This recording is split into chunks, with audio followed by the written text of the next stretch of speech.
বুধবাৰে জননেতা স্বৰ্গীয় ৰামেশ্বৰ ধানোৱাৰৰ মৃত্যুবাৰ্ষিকী উপলক্ষে তিনিচুকীয়াৰ ১ নং বালুপাৰা গাঁওস্থিত জ্ঞানাকোষ আৱাসিক বিদ্যালয়ত উপস্থিত হয় আম আদমি পাৰ্টীৰ অসমৰ ৰাজ্যিক আহ্বায়ক তথা স্বৰ্গীয় ৰামেশ্বৰ ধানোৱাৰৰ সুসন্তান মনোজ ধানোৱাৰ।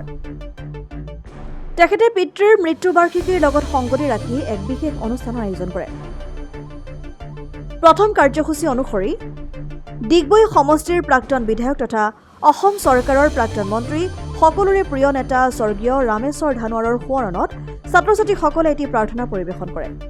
উক্ত অনুষ্ঠানত RD ছিনিয়ৰ ছেকেণ্ডেৰী ট্ৰাষ্ট বিষয়ববীয়াসকল উপস্থিত থাকে। লগতে বিদ্যালয়ৰ শিক্ষাৰ্থীসকলৰ মাজত এক মত বিনিময় অনুষ্ঠান অনুষ্ঠিত কৰাৰ লগতে ছাত্ৰ-ছাত্ৰীসকলৰ মাজত এক লঘু আহাৰ বিতৰণ কৰে।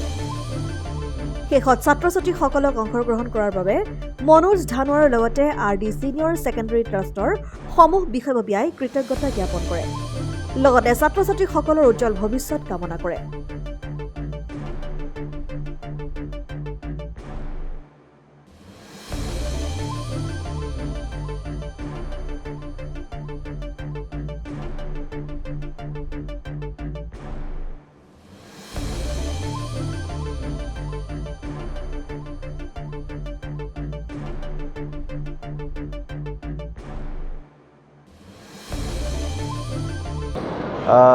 দৰাচলতে এইটো আমাৰ এই যিটো ট্ৰাষ্ট আছে সেই ট্ৰাষ্টৰ জৰিয়তে আজি কাৰ্যসূচীটো লোৱা হৈছিলে। এই অনুষ্ঠানটোৰ যি মেনেজমেণ্ট কৰ্তৃপক্ষ আছে তেখেতলোকৰ লগত কথা পাতি, কিন্তু ইয়াত আহি যিটো অনুভৱ কৰিছোঁ যে ইমান এটা বৃহৎ অনুষ্ঠান, কোনো ধৰণৰ মানে কোনো প্ৰাইভেট এজন অ'নাৰ বুলি কথা নাই, সম্পূৰ্ণ ৰাইজৰ সহযোগিতাত ইমান ডাঙৰ এটা বৃহৎ অনুষ্ঠান গঢ় লৈ উঠিছে।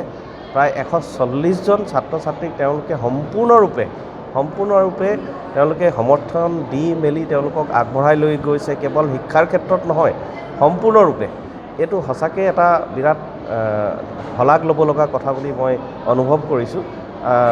সৎ মানুহ, সৎ চিন্তাধাৰা লৈ এতিয়াও সমাজত জীয়াই আছে, সমাজখনক কেনেকৈ আগবঢ়াই লৈ যাব পাৰে, তেনে চিন্তাধাৰা লৈ ইয়াত যে মানুহে এনেকৈ কাম কৰিব পাৰে, এই কথাখিনি কিন্তু আমি ইয়াতে আহি অনুভৱ কৰিছোঁ আৰু সঁচাকৈ এটা ভাল এটা অনুভৱ হৈছে।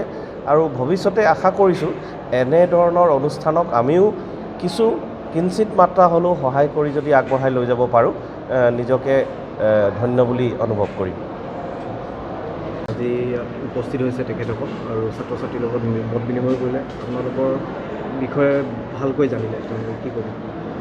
নহয়, ভাল লাগিলে। বিশেষকৈ মানে অসমৰ ইমান ডাঙৰ এজন জননেতাৰ মৃত্যুবাৰ্ষিকী উদযাপনৰ কাৰণে আমাৰ এই অনুষ্ঠানত তেওঁলোকে আহিলে। তো মানে কিবা নে কিবা এটা উদ্দেশ্য লৈ কিনে মানুহে আহিলে অনুষ্ঠানৰ বিষয়ে মানুহে গম পায়। আৰু আমি আৰম্ভণিৰ পৰাই এনেধৰণে কাম কৰি আছোঁ।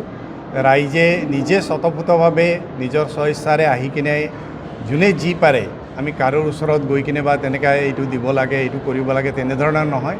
মানুহে আহক, অনুভৱ কৰক, দেখক কোনটো ভাল হৈছে, বেয়া হৈছে, দিয়া পৰামৰ্শ দিয়ক আৰু ইয়াক কেনেকৈ ভাল কৰিব পাৰি আমি আৰু ইয়াক কেনেকৈ আগবঢ়াই লৈ যাব পাৰি, এই সকলো। কাৰণ যিহেতু অনুষ্ঠান ৰাইজৰ হয়, ৰাইজৰ সহযোগিতা চলি আছে। আজি ভাল লাগিছে। মনোজ দা নিজে তেওঁৰ দেউতাকৰ এই মৃত্যুবাৰ্ষিকী উপলক্ষে উপস্থিত হৈছে আৰু তেওঁৰ লগতে আৰু কেইবাজনো ইয়াত ব্যক্তিসকল উপস্থিত আছে। মই সকলোকে আহ্বান কৰোঁ, তেওঁলোকৰ দ্বাৰা অন্যান্য ব্যক্তিসকলকো এই মেছেজ যাব আৰু এনেধৰণৰ অনুষ্ঠান পৰিচালনা কৰিবলৈ সুবিধা হ'ব বুলি মই অনুভৱ কৰোঁ। ধন্যবাদ।